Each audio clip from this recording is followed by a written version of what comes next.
The Hoka Mach 5 at 200 plus miles. What's the deal? Is the shoe dead or not? Let's find out. Let's talk about it.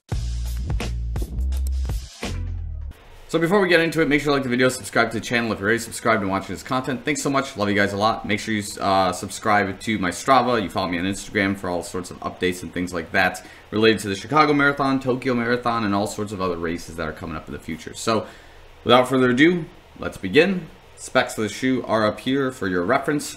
And we'll start with the outsoles, as this is probably the most important piece of this shoe as we discuss it right now, because as we all know, historically, the Mach series Hoka shoes seem to have outsoles that wear out extraordinarily quickly, despite being one of like the best daily trainers available in the market. So it's unfortunate that this is the case where you would build something like a Mach 5 and not have like rubber padding on it. And I'm sure Hoka has probably thought about it as well in the past to put rubber padding, but maybe there's extra weight it could add that could kind of beat the purpose up for that. Maybe it would slow down the shoe. Maybe that additional grip is not necessary. It's hard to say overall why there isn't as much rubber padding on this EVA outsole. It doesn't really matter though in this case, because it is what it is. And we all know from like the previous reviews I've done of this shoe, that's just a lightning fast everyday to tempo shoe if you would necessarily want it to go in that direction. If you are, I guess, a Hoka connoisseur, then you have the Carbon X or the Rocket X as your race day shoe that would resemble similar features to the Mach series shoe, but it has the carbon plate that runs across. That would be like your major difference. So in terms of this outsole, what's our verdict? As you can see at 200 plus miles on my right foot in the area I'm usually most concerned with, which is the right outer piece of the midfoot, forefoot area, I have officially broken into the Pro Fly Plus right there. But it's not massive and it's not necessarily protruding here on the outside quite yet. Hasn't quite burnt enough for me to be necessarily concerned, but the shoe is taking a beating.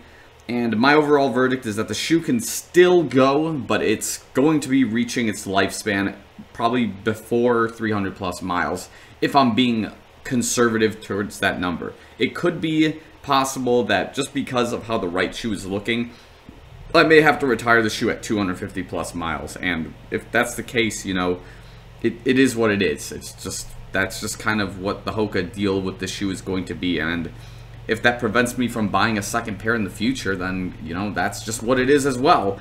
And with the winter season approaching, maybe the Mach 5 isn't going to be my go-to shoe. I would probably be looking for something more winter friendly, something a little bit warmer in this case, because again, the Mach 5 is a breathable shoe overall, and that makes it a great feature when you're running during the summer, during the fall seasons, or if you just naturally get warm feet while you're running. So that's some of the stuff to address. That's kind of pro-con mix. One of the major cons that I'm experiencing as the shoe life kind of expands that I didn't experience in the Mach 4 is that the shoe is, in my opinion, running about a half size too big at this point in time.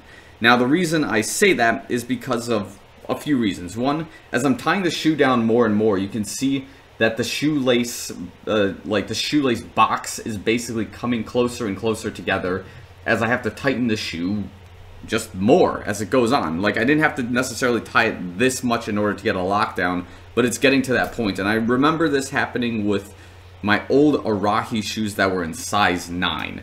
And now you're probably wondering, Phil, why do you think a size 9 Arahi going down to an 8.5 Mach 5 is still too big for your foot? Well, there's a couple of things, right?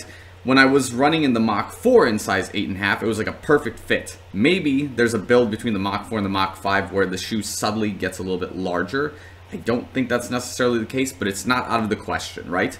So the second thing that's happening is just naturally your running body progression in terms of how strong your feet get. So when your feet do get stronger, they don't become, you know, as I guess the word I'm looking for is loose. It's actually the tendons allow the feet to get a lot stronger, and they actually, in a way, your feet get smaller as they get stronger. So what's happening possibly over your lifetime as a runner, you could lose up to a size, if not a size and a half in shoe sizes from what you thought you were normally walking to running in. So it's very likely that maybe I'm reaching a point in my running career where I could be pushing back to size 8 shoes. It's, you know, the only way to really prove it is if I can go into a size 8 shoe and have a night and day difference between like an 8.5. And I would say maybe we'd have to play around in the Nike family here. With Hoka, I would have to figure out what's like the appropriate size for me. If a Mach 5 in size 8 like makes a world of a difference for me, then that might be the move overall. And I'll tell you that when I was running in the Arahis in a size 9, I would get black toenails all the time from just the shoe being too big and my foot just punching the toe box like day in and day out during really long runs at the time, which were like maybe 12, 13 miles a day. And like, yeah, the Arahi just allowed for it at a really slow pace, and it was really cool. Tangent to the Mach 5, which I'm not really getting black toenails, but I can see visibly from, of course, how I'm feeling in the toe box and like how my toenails are scratching one another in that sort of way from the bumping that's going on in the toe box, and two, how I'm tying the shoelaces so tough that, again, the box here is kind of tightening as much as it is, and I'm getting this crease of a pull from this, you know, top structure area where we have the shoelace lip in the front of the shoe. And these creases tell me that, yeah, the toe box is bending in because my foot is not strong enough to hold it down. So that's, again, some of the thoughts and some of my personal evidence that would suggest that maybe the Mach 5 is just too large. Spent a little bit of time explaining that, but hopefully you get some nice information out of that. Other than that, I can't think of anything else bad or good I would say about the Mach 5 other than, you know, it's operating as the market would suggest it's operating, which is that it has a low lifespan. I think everyone agrees with that.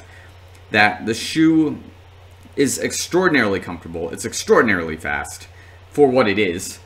And everyone loves it as a daily trainer, minus the fact that you just chew this thing up so quickly, and we all wish it just had a longer lifespan to it. So I think that's where I'm going to leave the comments with it. I will probably definitely have to review this at 250 plus miles because of how critical this outsole is to the shoe, and whether a certain amount of breakage on this outsole will have to officially call it quits, right? So I think we're just going to leave the video here, and I'm just feeling how light this shoe is. It's like, it's incredible, man. This is such a cool shoe for that reason. So yeah, I will leave the video here. So thanks so much for watching. I'll see you guys in the next one.